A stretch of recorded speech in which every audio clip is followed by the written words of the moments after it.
Nuestra Madre, Santa María, la Virgen María, entre sus atributos tiene sobre todo 4 que los celebramos a lo largo del año en distintas fiestas. La Virgen es inmaculada, la Virgen ha subido al cielo, la Asunción, es Virgen y Madre. Estos atributos han pasado a ser dogmas marianos.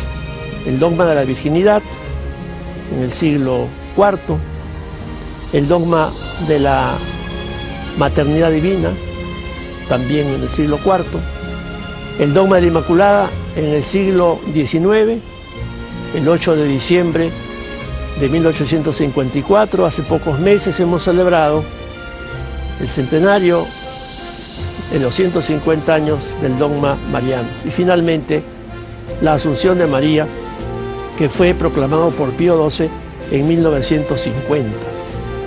Una breve aclaración de estos dogmas. La maternidad divina es afirmar que María, al dar a luz a su Hijo Jesús, no solamente es madre del hombre, sino también es madre de Dios, ya que en Jesús no se puede disociar la divinidad de la humanidad. Jesús es la persona divina y por tanto María es madre de Dios. La Virgen María, virgen antes, en y después del parto, significa que fue de una pureza realmente admirable y como una muestra de que también en la Iglesia Católica el estado de virginidad es un estado consagrado.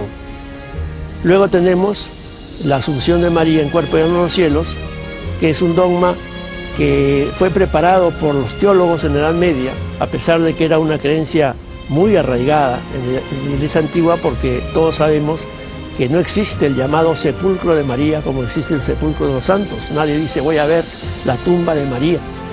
María fue ascendida en cuerpo y alma a los cielos, y esto el Santo Padre Pío XII, Pacelli, lo proclamó el 1 de noviembre de 1950 en la Plaza de San Pedro. Hola, ¿qué tal? Bienvenidos a una edición del Catecismo de la Iglesia Católica en su programa Esta es Nuestra Fe, un esfuerzo de su canal católico San José para llegar hasta sus hogares y compartir con ustedes, profundizar sobre los misterios de nuestra fe cristiana. Es interesante saber que estamos ya en el mes de diciembre y preparándonos en este tiempo de Adviento para la venida de nuestro Salvador. En este mes de diciembre hemos compartido una dimensión totalmente mariana. Nosotros los católicos debemos de estar convencidos de lo que creemos, esto es fundamental. Y este convencimiento de lo que nosotros creemos pues ahonda un poco más la virtud teologal de la fe, pero saber y dar razón de nuestra esperanza. Esto es muy importante, saber dar razón de nuestra esperanza, saber en qué creemos y por qué creemos. Y ciertamente que el mes de diciembre ha tenido una dimensión mariana.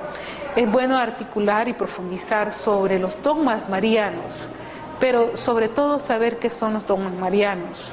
En el Catecismo de la Iglesia Católica, para tratar de profundizar un poco sobre el artículo de fe, sobre la Santísima Virgen, concebido por obra y gracia del Espíritu Santo, nació de Santa María Virgen.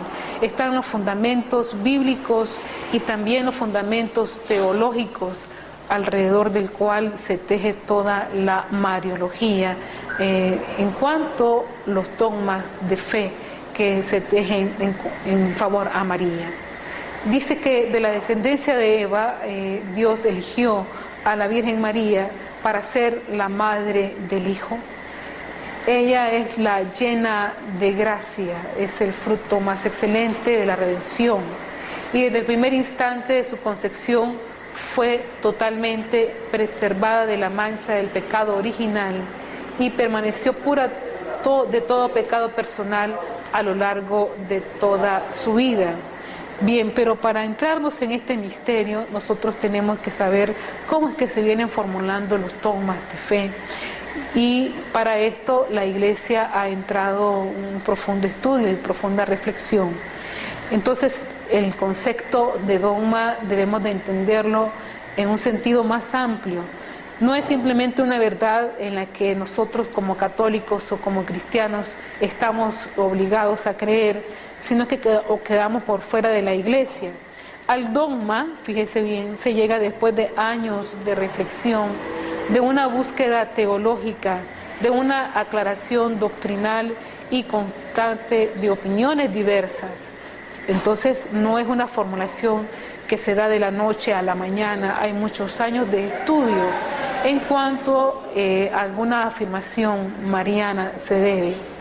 La iglesia normalmente en un concilio que reúne gran parte de ella, por eso se llaman ecuménicos, declara verdades que desde ese momento en adelante estarán claramente definidas y deben ser creídas de esa manera como están definidas, como dogmas de fe. De lo contrario, la persona ya no pertenece a la fe y doctrina de la iglesia, sino que pertenece a otra denominación religiosa. De hecho, pues los dogmas marianos que nosotros conocemos ya habían sido vividos dentro de la tradición cristiana y ya los fieles ya daban un asentimiento acerca de lo que creían. Cuando se da la confirmación del dogma es ya cuando hay un asentimiento acerca de la fe, de lo que se cree. Una vez definido el dogma es como una ventana que se abre hacia el infinito, donde puede penetrar la luz de Dios y donde se sigue profundizando en esa verdad revelada. El dogma pues no es por tanto un límite, sino más bien una etapa en el camino de la verdad, donde se establecen ciertos contenidos con claridad y desde cuya base va a continuar elevando el edificio doctrinal de la Iglesia. En general, el pueblo de Dios en su conjunto tiene un sentido de fe, lo que estábamos hablando anteriormente. Es el sensu fidei que permite el consenso dogmático. Antes que ha habido una afirmación dogmática, ha habido un sentido de fe en el pueblo cristiano. Las posturas contrastantes son de unos pocos que no armonizan con el sentido de la fe y por lo tanto son rechazadas como verdades reveladas por Dios. Entonces hay personas que opinan de manera contraria y esto da pie para llegar a una investigación más exhaustiva en cuestión de doctrina, tanto bíblica como teológica. De hecho, pues las opiniones contrastantes son necesarias. En nuestra fe hay muchas creencias que no han sido decretadas como dogmas. Por ejemplo, hay santos que no han sido canonizados. La Virgen María es la más santa de todos los creyentes en Cristo. Sin embargo, nunca hubo una declaración o canonización de María como santa de la Iglesia. Esto está en el sentido de fe de todos los creyentes, lo que llamamos sensu fidei. Las definiciones dogmáticas se han hecho en la medida que han sido necesarias, pero la totalidad de la doctrina cristiana no está definida de manera específica como dogma, sino que hay puntos claves de la doctrina que se han declarado dogmas como tales. El credo de la Iglesia es el resumen de nuestra fe cristiana y ahí se encuentran declarados los dogmas fundamentales de nuestra fe, que son el creer en Dios como Padre, Hijo y Espíritu Santo, el papel de cada cual. Dios es creador, Jesucristo es redentor, nace de María y por obra del Espíritu Santo, padece, muere y resucita para salvarnos del pecado y de la muerte. Después asciende a los cielos. El Espíritu es Señor y dador de vida.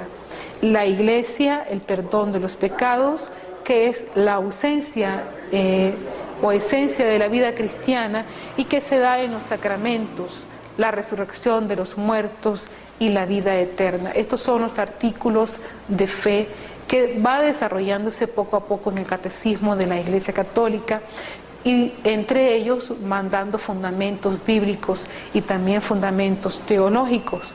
Por eso es necesario que nosotros como creyentes Debemos de tener en nuestras casas y en nuestras comunidades un catecismo para que nos vayamos ilustrando sobre nuestras verdades de fe. Y ahí da razón de nuestra esperanza. No es simplemente creer, sino saber por qué creo y en qué creo. Este es el núcleo fundamental de nuestra fe cristiana, por la cual somos cristianos y no de otra religión. Además de este núcleo fundamental, nuestra fe sigue teniendo muchas otras creencias que no están claras, definidas en el credo, y que algunas de ellas se han ido definiendo a lo largo de la historia eclesial y entran en el edificio de las verdades reveladas. El Concilio Vaticano II propuso el concepto de jerarquía de los dogmas, lo cual ha permitido un mayor acercamiento ecuménico, puesto que hay muchas creencias en las que coincidimos de verdad con otros cristianos, y las que nos separan muchas veces son pocos respecto al conjunto de verdades que nos acumulan. Esto significa que las verdades o los dogmas menos centrales pueden durar más tiempo para ser entendidos por nuestros hermanos separados, o pueden realizarse diálogos para lograr entenderse en ellos y encontrar un lenguaje que permita descubrir la verdad en la cual creemos, o no en forma diferente en esas verdades que consideramos que son revelación de Dios. Esto ocurre especialmente con los dogmas marianos, que representan una fuerte tensión en las relaciones teológicas y doctrinales con nuestros hermanos separados, y también en cierta forma pues también con nuestros hermanos ortodoxos. Sabemos que existen 4 dogmas marianos, que es lo que vamos a ir conociendo en el desarrollo de este encuentro. A lo sumo tal vez desarrollamos 2 porque son muy extensos, pero también vamos a ir compartiendo con ustedes las citas bíblicas que lo fundamentan y también las expresiones teológicas.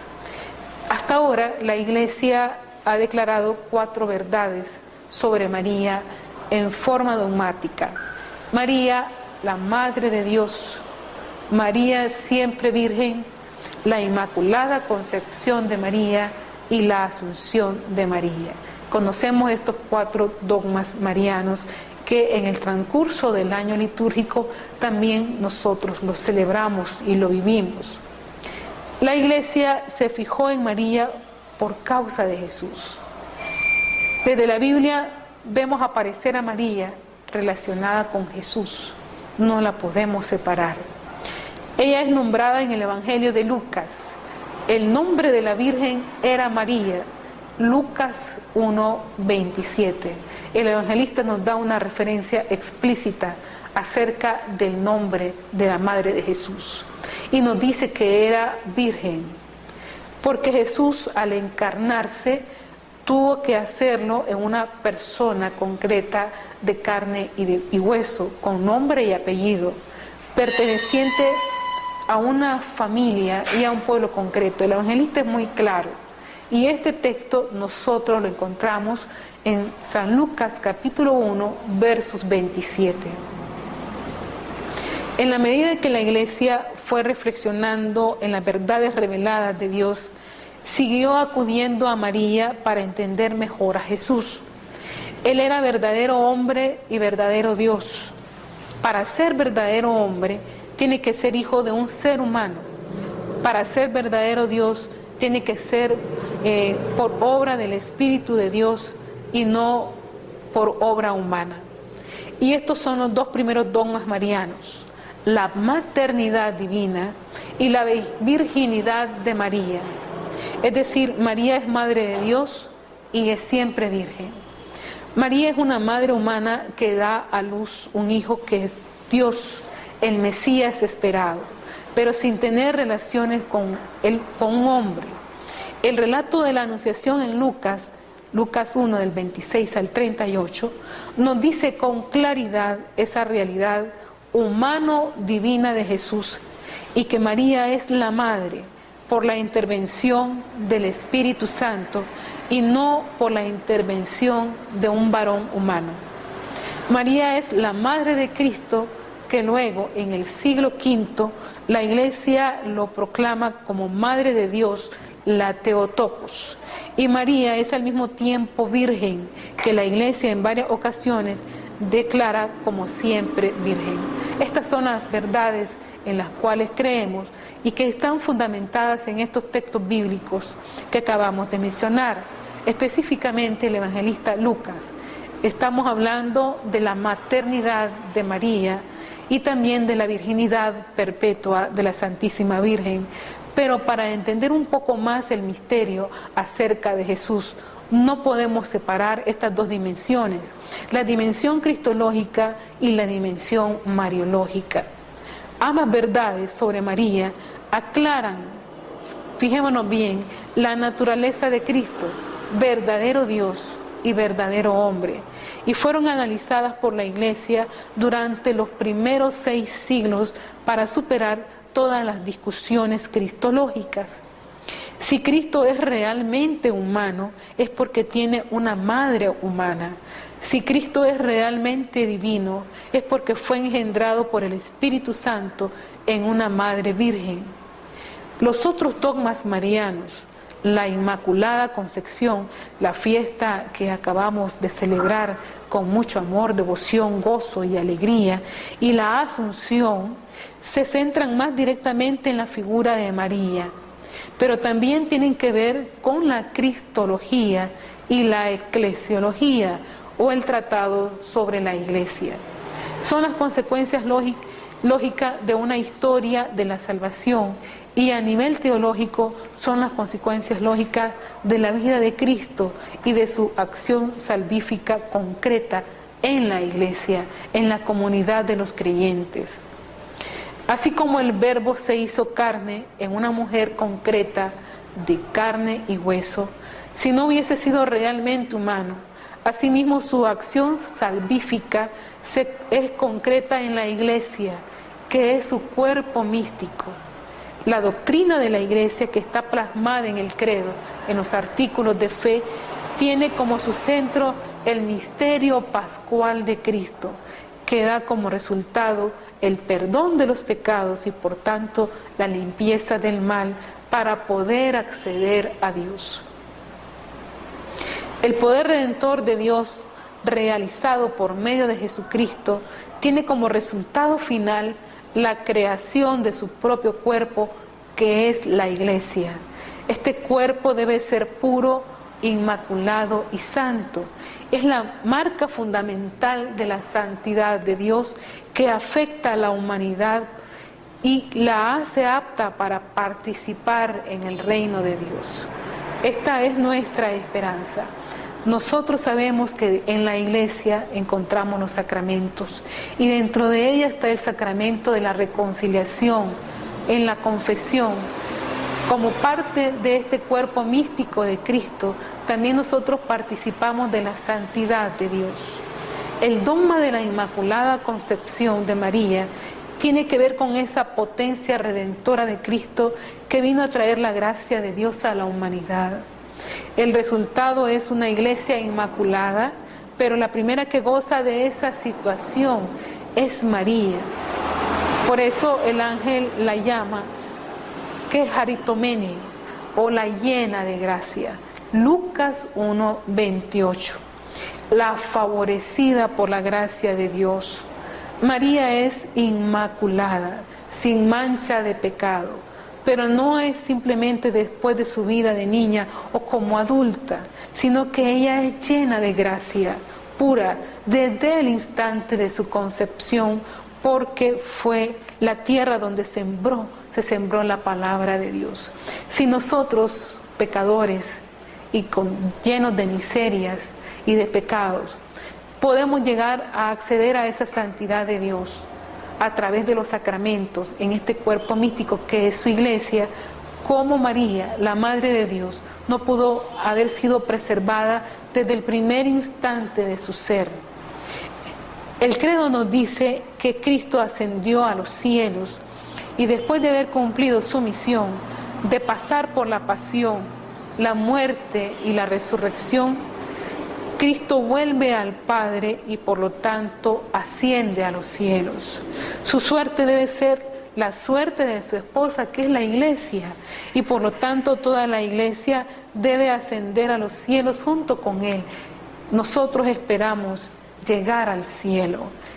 María es la primera asunta a los cielos y este es el cuarto dogma mariano que la iglesia ha declarado. Por eso es que este dogma de la Inmaculada Concepción y el dogma de la Asunción están ligados a Cristo y también a la eclesiología, o sea, al misterio de la iglesia. Es consecuencia directa de la acción redentora de Cristo en la humanidad y es primicia de nuestra asunción, de nuestra salvación en la presencia de Dios como iglesia de Cristo. El proceso dogmático de la iglesia no se agota. Al contrario, se va profundizando cada vez más. San Juan nos dice en capítulo 16, verso 13, el Espíritu de la verdad los guiará hacia la verdad plena. Las verdades sobre María han ayudado a comprender las verdades sobre Cristo y sobre la Iglesia, y seguramente seguirán ayudándonos a comprender mejor las verdades de la historia de la salvación. El enfrentamiento con el mal por parte de la Iglesia, las realidades escatológicas, todo lo que sea necesario en el devenir de la Iglesia y en la lucha por alcanzar el reino del Padre a lo largo de la historia humana. Desde hace varios siglos se ha hablado de otras verdades marianas, como son, por ejemplo, la mediación de María, la maternidad espiritual de María, la realeza de María, la corredención de María.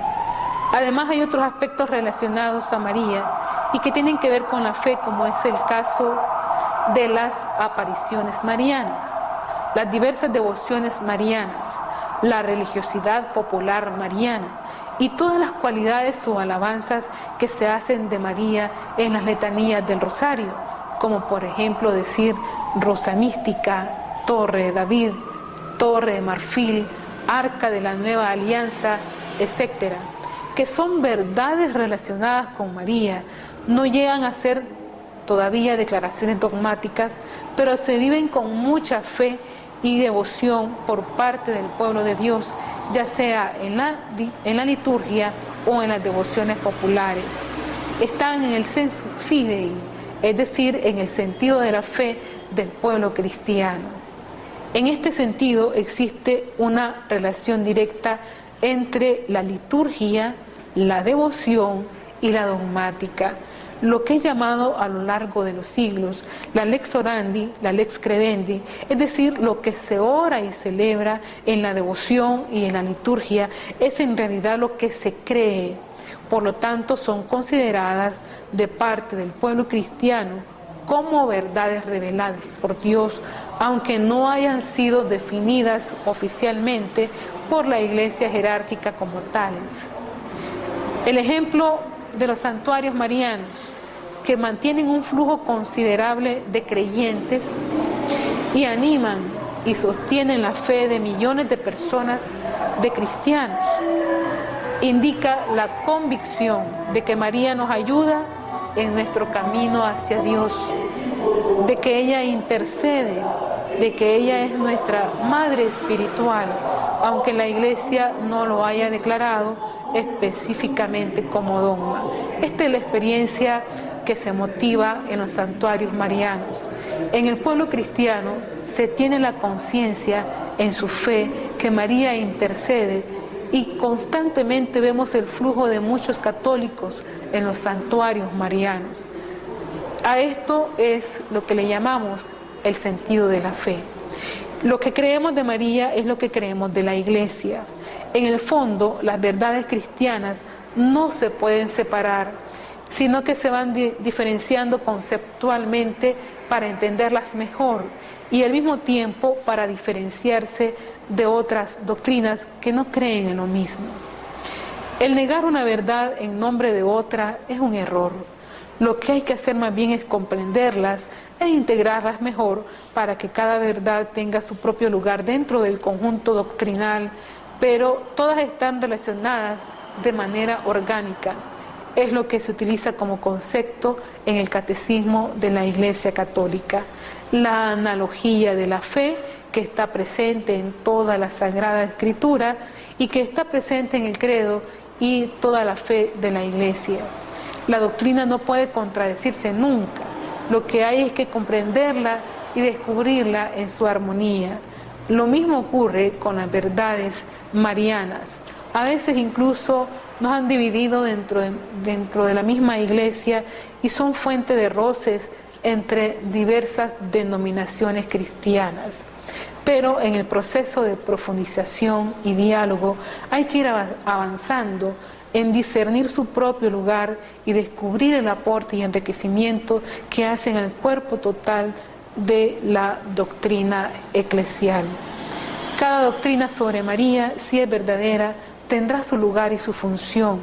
La profundización de esta búsqueda doctrinal es tarea de la Iglesia, especialmente de los teólogos, y si la hacemos de manera auténtica, llegaremos con la ayuda del Espíritu a la verdad plena.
Bien, trataremos de profundizar en esta segunda parte del Catecismo de la Iglesia Católica acerca de la maternidad divina de María, trayendo hasta nosotros los textos bíblicos por los cuales se fundamenta este dogma. Significa básicamente que María es Madre de Dios. La palabra utilizada en griego fue Theotokos, que significa la que dio luz a Dios, la paridora de Dios. Esta afirmación no quiere decir que Dios tiene su origen en María, no, sino que de María salió una persona que es Dios. Ella dio a luz a alguien que es Dios, hombre verdadero y Dios verdadero. El origen de Jesucristo es divino, engendrado del Padre antes de todos los siglos, desde la eternidad, pero hecho hombre por la encarnación de María, o en María. Ella es su madre y por lo mismo es madre de Dios, puesto que Jesucristo es Dios. Esta es la lógica consecuente de este dogma, la maternidad divina de María. En la Biblia encontraremos varias citas que apuntan hacia esta realidad. El Evangelio de Mateo nos dice, refiriéndose a la reacción de José ante el embarazo de María: así lo tenía planeado, cuando el ángel del Señor se le apareció en sueños y le dijo: José, hijo de David, no temas tomar contigo a María, tu mujer, porque lo engendrado en ella es del Espíritu Santo. Dará a luz un hijo y tú le pondrás por nombre Jesús, porque él salvará a su pueblo de sus pecados. Todo esto sucedió para que se cumpliese el oráculo del Señor por medio del profeta: ved que la Virgen concebirá y dará a luz un hijo y le pondrán por nombre Emmanuel, que traducido significa Dios con nosotros. Este texto es de Mateo 1, del 20 al 23.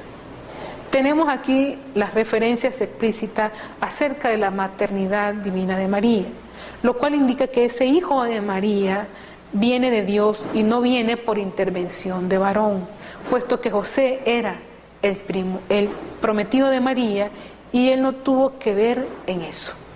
Al final Mateo resalta que se está cumpliendo la profecía del Emmanuel, la profecía de Isaías: Dios con nosotros, Dios ha llegado, Jesús es Dios, la madre de Jesús es madre de Dios. Vemos en este texto, en el oráculo del ángel hacia José, como él le dice: no temas tomar contigo a María, tu mujer, porque lo engendrado en ella es del Espíritu Santo. Lucas relata la anunciación del ángel a María, Lucas 1, del 26 al 38, donde se establece un diálogo entre ella y el ángel. Este le dice que concebirá un hijo que será llamado Hijo del Altísimo. Aquí hay un título, Lucas 1:32. El ángel le dice que lo que concebirá será llamado Hijo del Altísimo. Como sabemos, en la Biblia el nombre significa lo que en realidad es la persona que lo lleva. Lucas está indicando que Jesús es verdaderamente Hijo del Altísimo. Estos son los dos textos de Lucas y de San Mateo. Lucas está indicando aquí que Jesús es verdaderamente Hijo del Altísimo, el Hijo de Dios. María, por lo tanto, es la madre del Hijo de Dios. Ella sigue dialogando y preguntando cómo puede ser eso posible, puesto que no conoce varón, no está en relaciones carnales con ningún hombre, y el ángel le explica la manera cómo va a suceder: por la acción del Espíritu Santo. Este mismo oráculo también es dicho a José, que lo que va a concebir María es obra del Espíritu Santo, que cubrirá a María con su sombra, y por eso lo que nacerá de ella será santo y será llamado Hijo de Dios. Lucas 1:35. Lo que nace de María es el Hijo de Dios, es Dios mismo. Por lo tanto, María es la Madre de Dios, la paridora de Dios, la Theotokos. La naturaleza humana del Hijo de Dios viene de María y de nadie más. La naturaleza divina de Jesús viene de Dios, pero la persona de Jesús nace en nuestra historia desde María y ella es plenamente su madre. Ella seguirá siendo eternamente su madre, como Lucas lo afirma. Él será grande y será llamado Hijo del Altísimo, y el Señor Dios le dará el trono de David, su padre. Reinará sobre la casa de Jacob por los siglos, y su reino no tendrá fin. Lucas 1, 32, 33. Es decir, el niño que dará a luz María reinará eternamente. Su reino no tendrá fin. Es Señor para siempre, porque así lo quiso Dios Padre. Y María es su madre para siempre. La madre de Cristo, que es Dios, por lo tanto es la madre de Dios. Como consecuencia, es madre de Dios. En la época de la iglesia primitiva, cuando se escribieron los evangelios, ya María tenía una particular relevancia. Encontramos un título especial dado a María que representa una reflexión teológica del pueblo creyente y al mismo tiempo una elaboración escrita de parte del evangelista. En boca de Isabel, Lucas pone el hermoso título de María, la madre de mi Señor. ¿Y de dónde a mí que la madre de mi Señor venga a mí? Lucas 1:43. Estos son textos bíblicos que nos hace referencia a títulos que van concibiendo, como van refutando también que María es madre de Dios. Esta expresión nos indica que en aquella época se le llamaba así a María, con respeto, con admiración y además con gran alegría de parte de esas personas que pudiesen recibir la visita de María a sus hogares. San Pablo, en la carta a los Gálatas, también indica la maternidad divina de María de manera indirecta. Nos dice San Pablo: al llegar la plenitud de los tiempos, envió Dios a su Hijo, nacido de mujer, nacido bajo la ley. Gálatas 4 y siguiente. De nuevo se vuelve a resaltar la realidad de la maternidad de una mujer que da a luz al Hijo de Dios.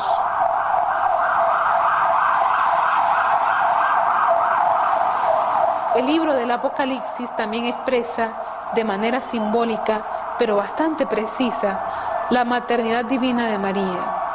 Una gran señal apareció en el cielo, una mujer vestida del sol, con la luna bajo sus pies y una corona de 12 estrellas sobre su cabeza. Está encinta y grita con los dolores de parto y con el tormento de dar a luz. El dragón se detuvo delante de la mujer que iba a dar a luz para devorar a su hijo en cuanto le diera a luz. La mujer dio a luz un hijo varón, el que ha de regir todas las naciones con cetro de hierro, y su hijo fue arrebatado hasta Dios y hasta su trono. Apocalipsis 12. Aquí se nota el drama del Hijo de Dios, el misterio pascual de Cristo, que nace de una mujer, se enfrenta al dragón, al mal, la serpiente antigua que trata de matarlo, y al final es arrebatado hasta Dios y reina sobre todas las naciones. María, la madre de Cristo, también es perseguida por el dragón, pero ella es protegida y llevada al desierto en alas de águila. Es la parte alegórica contraria a Eva. Al final, el dragón persigue a los otros hijos de la mujer, refiriéndose a los cristianos, los discípulos de Jesús. Ser madre de Dios no es simplemente un honor o un privilegio, también implica participar en la lucha espiritual y de los ataques del mal contra Dios. Se han encontrado tablillas de barro que indican la oración a María, Madre de Dios, desde tempranas épocas de la Iglesia. En el siglo III encontramos en Egipto la famosa oración: bajo tu amparo nos acogemos, Santa Madre de Dios. No desprecies las súplicas que te hacemos en nuestras necesidades. Antes bien, líbranos de todo peligro, oh Virgen gloriosa y bendita. Estamos hablando del siglo III de la era cristiana, lo cual nos indica que habían reuniones de oración donde los fieles cristianos rezaban juntos e invocaban la protección de María, dándole el título de Madre de Dios. Acabamos de acoger textos bíblicos y también un testimonio de la época cristiana, de la época apostólica en el siglo III, esta bella oración que nosotros la rezamos en el rezo del Santo Rosario. ¿Qué decir del otro dogma mariano? María siempre virgen. La Biblia enfatiza la virginidad de María. El Evangelio de Mateo expresamente recuerda la profecía de Isaías 7:14. He aquí que una doncella, una joven virgen, va a concebir y dará a luz un hijo a quien le pondrán por nombre el Emmanuel, que significa Dios con nosotros. Ya lo habíamos citado en el texto anterior, Mateo 1:23. Isaías en contraste con Mateo 1:23. La virginidad de María fue profecía esperada por el pueblo de Israel y al mismo tiempo requisito para que ese hijo fuese realmente el Hijo de Dios y no el hijo de cualquier hombre. Vemos cómo estos dogmas se van uniendo armónicamente. Estamos hablando de la maternidad divina de María y ahora de la virginidad perpetua de María. Lucas en su Evangelio insiste también en este aspecto. Al 6º mes fue enviado por Dios el ángel Gabriel a una ciudad de Galilea, llamada Nazaret, a una virgen desposada con un hombre llamado José, de la casa de David. El nombre de la virgen era María. El nombre de la virgen era María. Lucas 1:26 al 27. Está hablando que está en el 6º mes. Fue enviado el ángel Gabriel a una ciudad llamada Galilea, a una virgen desposada con un hombre llamado José. Y más adelante en el relato de la Anunciación, la misma virgen pregunta, ¿cómo será esto? Pues que no conozco varón. Lucas 1:34. Y el ángel le explica, el Espíritu Santo vendrá sobre ti y el poder del Altísimo te cubrirá con su sombra. Lucas 1:35. Lucas enfatiza claramente aquí la virginidad de María, requisito indispensable para la encarnación del Verbo y por lo tanto para que Jesucristo tenga naturaleza divina y en consecuencia para que haya podido redimirnos del mal. Si no hubiese sido Dios, no hubiese podido redimirnos, y si hubiese sido un hombre tampoco. Ambas cosas son inseparables. Y María entra plenamente en este misterio. Ella es la verdadera madre humana que le hace humano al Verbo eterno y a la vez es virgen que garantiza el origen divino de Jesús. El Evangelio de Juan también asoma en su prólogo el origen divino de Jesús y la no participación carnal en su nacimiento. ¿Qué nos dice Juan 1:1? En el principio existía la palabra y la palabra estaba con Dios y la palabra era Dios. Y más adelante dice, la cual no nació de sangre ni de deseo de hombre, sino que nació de Dios. Juan 1:13, que a veces es traducido como los cuales en vez de el cual, pero sin embargo Juan y la tradición sucesiva de la Iglesia apunta al misterio de la virginidad de María. Ahí no hubo deseo de carne ni de hombre, sino que el Verbo se hace hombre por la acción directa de Dios sin intervención humana. Y la palabra se hizo carne y puso su morada entre nosotros y hemos contemplado su gloria, gloria que recibe del Padre como Hijo único, lleno de gracia y de verdad. Juan 1:14. Aquí Juan utiliza la misma palabra para Cristo que Lucas usa para María, lleno de gracia y de verdad. Y luego afirma que recibe su gloria del Padre porque es Hijo único. La doctrina de la Iglesia desde el comienzo mantuvo la virginidad de María, que está entrelazada con la maternidad divina de María. Una cosa va con la otra. La señal es prodigiosa de que una virgen iba a dar a luz sin concurso de varón supera todas las señales que desde el comienzo del Antiguo Testamento marcaron el camino extraordinario de Dios, como es el caso de la esterilidad de Sara y tantas otras mujeres importantes en la Biblia, que por intervención de Dios quedan embarazadas. La misma Isabel, esposa de Zacarías, queda embarazada después de mayor por una gracia especial de Dios, quien de esta manera estaba marcando la era mesiánica.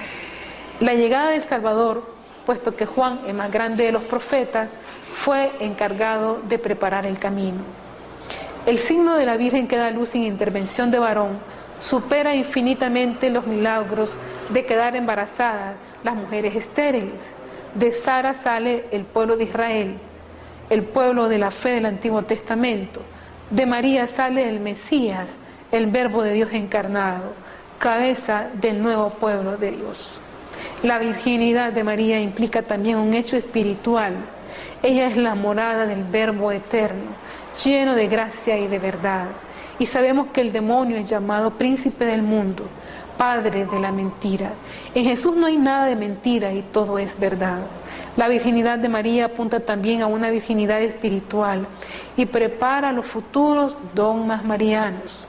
La Iglesia desde el comienzo sintió en sus sensus fidei una repugnancia de pensar que María pudiese haber tenido más hijos después de Jesús. Esto está en la parte de la tradición y devoción del pueblo cristiano.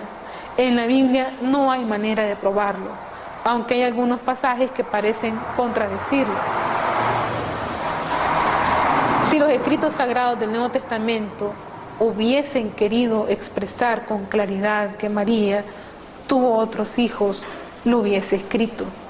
Así, en varias ocasiones se afirma concretamente la filiación de Jesús respecto a María y la maternidad de María respecto a Jesús. Pero en ninguna parte de la Biblia aparece que diga tal y tal los otros hijos de María. Lo que encontramos son expresiones como su madre y sus hermanos, Mateo 12:46. Pero Jesús refuta este parentesco y afirma el parentesco por la fe que está por encima del parentesco por la sangre. En este caso, el evangelista está mostrando la tensión que hubo entre la iglesia primitiva y los judeos cristianos, entre los cuales se encontraban los familiares de Jesús y los cristianos gentiles. Al comienzo unos querían tener más privilegios por ser del mismo pueblo o por estar circuncidados. En resumen, por ser judíos, mientras que los otros podían sentirse de menos. En este sentido se enfatiza el parentesco de la fe por encima de la sangre. La unión en la iglesia forma una nueva familia donde todos somos hermanos y tenemos una madre virgen que nos adopta a todos por igual por ser justamente virgen, por no tener sino a Jesucristo y porque este es el fin le manda ser nuestra madre. Juan 19:25. El pasaje de Mateo 13:55 nos vuelve a plantear otra cuestión. ¿No es este el hijo del carpintero? ¿No se llama su madre María y sus hermanos Santiago, José, Simón y Judas? Pero no dice en ningún momento en forma explícita que son hijos de María. Así como dijeron el hijo del carpintero en sentido singular, porque no sabían la naturaleza divina de Jesús, así también la gente podía decir sus hermanos, que eran la gente de su entorno, sus familiares, sus vecinos. Jesús era uno de tantos, formaba parte de su pueblo, vivía en una casa concreta, de una familia concreta, y la encarnación del Verbo, por tanto, fue real, pero eso no significa que María tuvo otros hijos. En Mateo 28:10, el mismo Jesús utiliza la palabra hermanos para indicar a sus discípulos y amigos. Entonces les dice Jesús: no temáis, id avisad a mis hermanos que vayan a Galilea, ahí me verán. Esta palabra indica una relación especial, familiar, y la iglesia primitiva realmente fue una familia. Los lazos que se forman por la fe crean una verdadera familia, pero no simplemente humana. Es la familia escatológica, la familia de los hijos de Dios y de los hermanos en Cristo. La realidad virginal de María entra dentro de esta nueva creación de Dios. El Evangelio de Lucas utiliza la palabra hermano al final cuando Jesús se dirige a Pedro respecto al escándalo de la cruz. Pero yo he rogado por ti para que tu fe no desfallezca, y tú cuando hayas vuelto confirma a tus hermanos. Lucas 22:32. Por esto la Iglesia desde el comienzo valoró el uso de la palabra hermano dentro del contexto de la fe más que dentro del contexto humano. El Evangelio de Juan también utiliza la palabra hermano en contexto eclesial. Dice Jesús: no me toques, que todavía no he subido al Padre, pero vete donde mis hermanos y diles: subo a mi Padre y vuestro Padre, a mi Dios y vuestro Dios. Juan 20:17. Aquí ya se perfila con mayor claridad el sentido de la Iglesia como familia. Mi Padre y vuestro Padre, mi Dios y vuestro Dios. Lo que Cristo hizo fue hacernos hijos de Dios. Somos sus hermanos, pero también somos hijos de su madre. El que María se mantuviese siempre virgen, tal como lo ha afirmado la Iglesia siempre, era también requisito para asegurar que ese hijo fue realmente engendrado por obra del Espíritu Santo y no por obra de varón. Por otra parte, la realidad terrible que María tuvo que padecer por causa de su hijo Jesús exigía una dedicación especial. Ella no podía distraerse de su misión y de esa espada que le atravesaría el corazón. Lucas 2:35. Esta espada se clava en el alma de María cuando Jesús muere en la cruz, y desde la cruz Jesús entrega a María al discípulo amado, la cual, en un gesto simbólico de la nueva realidad espiritual, María en su corazón virginal, en su cuerpo virginal, asume a los discípulos de su Hijo como hijos propios. También Juan muestra, comprendiendo este versículo de manera más literal, cómo María quedaba sola al morir Jesús, y se le encomienda al discípulo amado, al que estuvo ahí al momento que muere en la cruz. En resumen, pues, quiere decir que los evangelistas quisieron marcar la importancia de la nueva familia de la fe, que es la Iglesia, creada por Dios para vivir la redención y la salvación. Esta nueva familia de Dios está marcada por una realidad profundamente humana. Las relaciones con Dios son como Padre, Abba. Las relaciones entre los discípulos son como hermanos. Las relaciones que Jesús tuvo en su vida se convierten en las relaciones de toda la Iglesia. Su Padre es nuestro Padre, pero también su Madre es nuestra Madre. Esta nueva realidad no viene del deseo de la carne, sino de Dios. La virginidad de María es extremadamente fecunda y le prepara a asumir la nueva maternidad espiritual. Ella tiene miles de millones de hijos. La potencia de Dios se manifiesta en esa pureza virginal de María, que se convierte así en madre de la humanidad, madre de la Iglesia. María es entonces verdadera madre del Hijo de Dios y es virgen si antes, en y después del parto. Bien, esperamos que después de haber compartido estos textos con ustedes, podamos haber tenido aún más razones para creer y para fundamentar nuestra fe. Amemos nuestra Iglesia. Las riquezas son incontables las que hay en ella.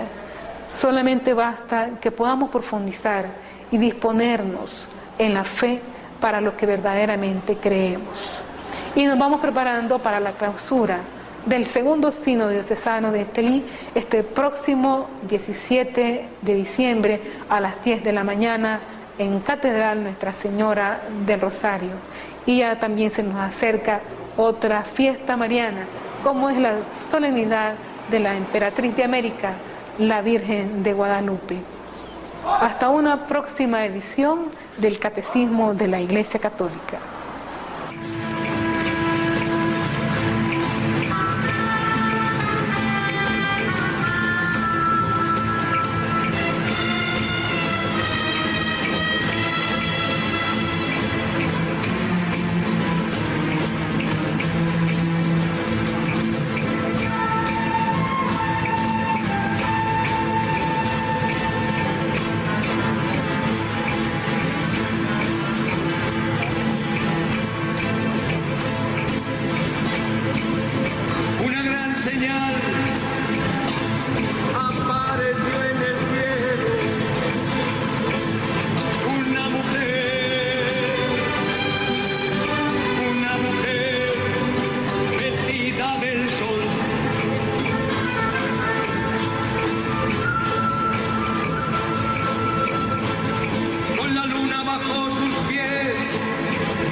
Y grita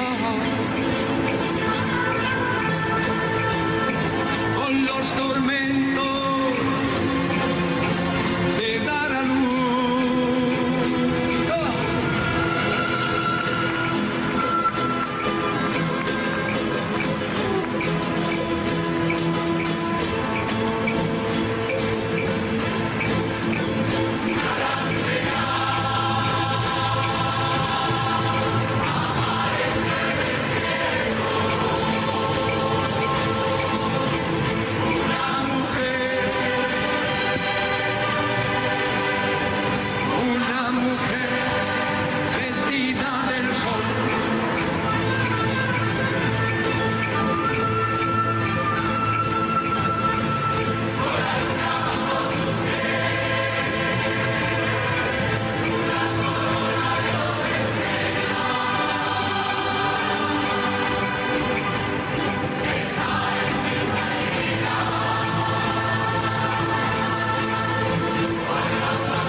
Otra señal en el cielo, un enorme dragón rojo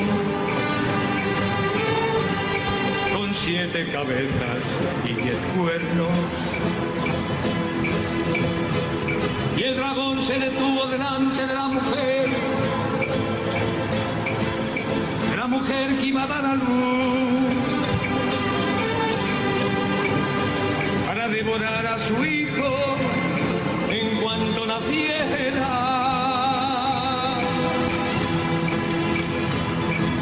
Y la mujer dio a luz un hijo varón, aquel que ha de regir las naciones de la tierra. Y su hijo fue arrebatado hasta Dios y hasta su trono.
Creo en un solo Dios, Padre Todopoderoso, Creador del cielo y de la tierra, de todo lo visible y lo invisible.